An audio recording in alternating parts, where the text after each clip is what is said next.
Ya, assalamualaikum warahmatullahi wabarakatuh. Semoga pada siang kali ini kita diberikan kesehatan, terus terutama buat teman-teman kita yang sedang sakit, semoga cepat diberikan kesembuhan. Nah, mengulang pelajaran pada minggu lalu itu kan mengenai letak, luas, dan batas wilayah telah kita pelajari. Untuk Ibu bakal review sedikit mengenai letak astronomis Indonesia. Nah, letak astronomis itu adalah posisi negara berdasarkan garis lintang dan bujur. Posisi Indonesia itu berada pada letak astronomis di 6 derajat lintang utara sampai 11 derajat lintang selatan dan 95 bujur timur sampai dengan 141 bujur timur, dengan memiliki kayak penyebab atau akibat dari letak astronomis Indonesia itu mengakibatkan Indonesia itu memiliki curah hujan atau iklim yang tropis.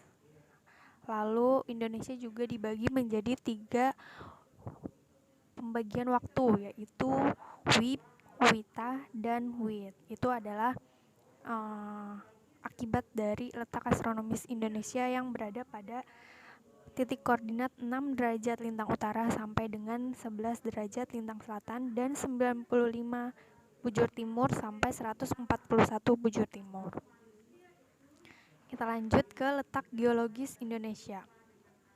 Letak geologis Indonesia itu adalah letak suatu daerah atau negara berdasarkan struktur batuan yang ada pada kulit bumi. Yang kita tahu bahwa Indonesia itu dilewati atau bertemu pada 3 lempeng, yaitu lempeng Eurasia, lempeng Indo-Australia, dan lempeng Samudra Pasifik. Apa sih yang mengakibatkan pertemuan 3 lempeng itu? Yaitu adanya jalur pergunungan aktif atau cincin api yang disebut Ring of Fire. Itu adalah letak geologis.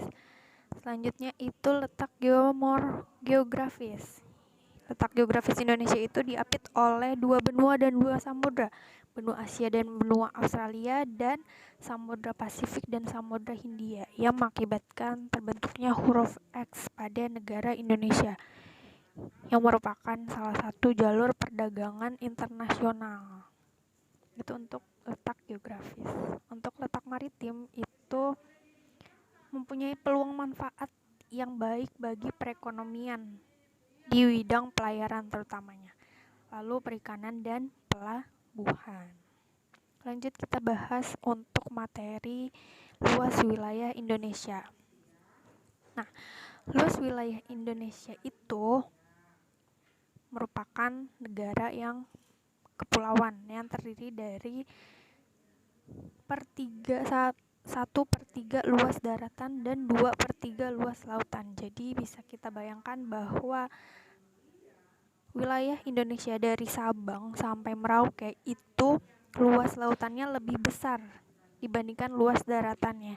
Dengan jumlah total luas wilayah Indonesia itu ada 5.796.926 km persegi, dengan luas laut 3.257.483 km persegi, dan luas daratan 1.919 sampai 443 km persegi. Itu merupakan luas wilayah Indonesia.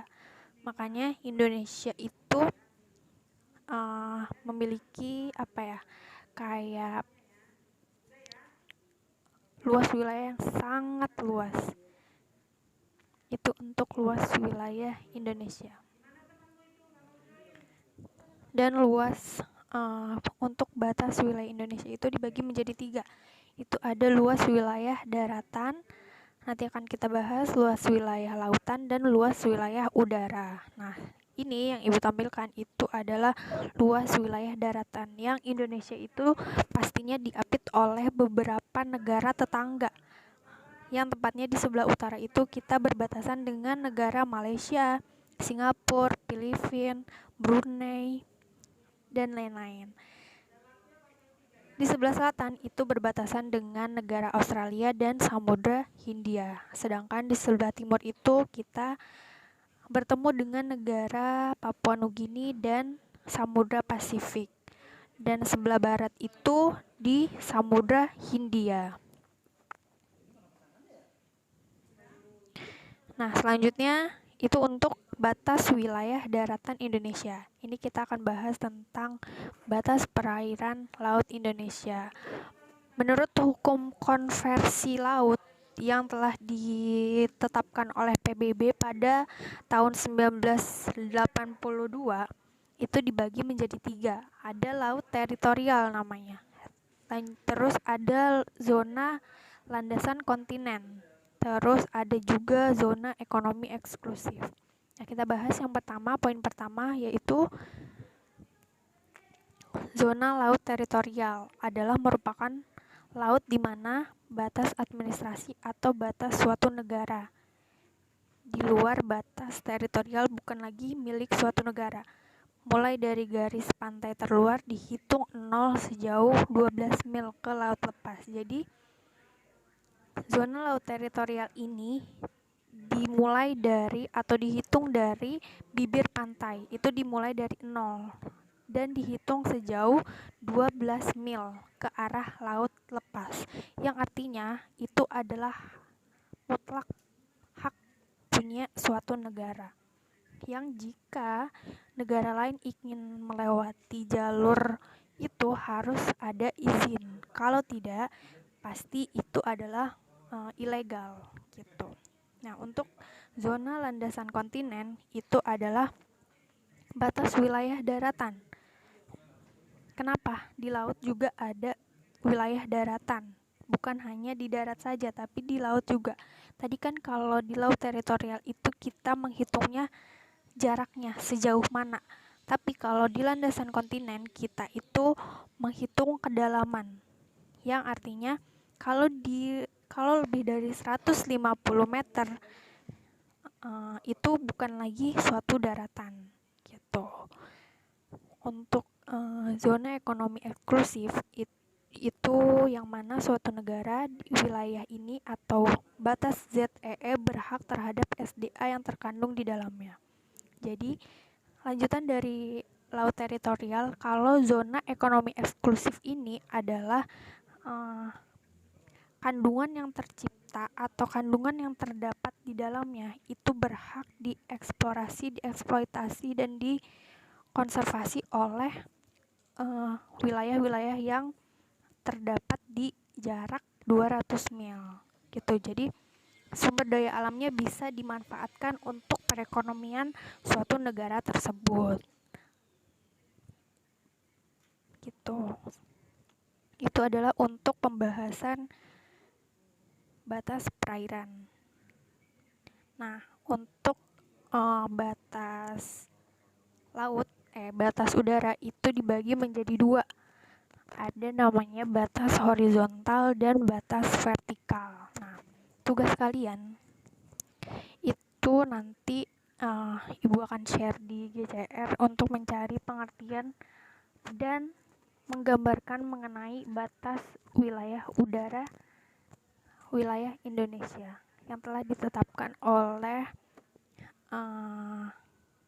PBB ya. Nah, mungkin sekian aja penjelasan yang bisa Ibu sampaikan untuk materi batas luas dan letak wilayah Indonesia.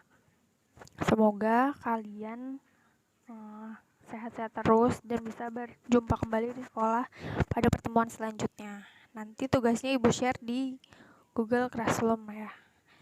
Kurang lebihnya mohon maaf. Wassalamualaikum warahmatullahi wabarakatuh.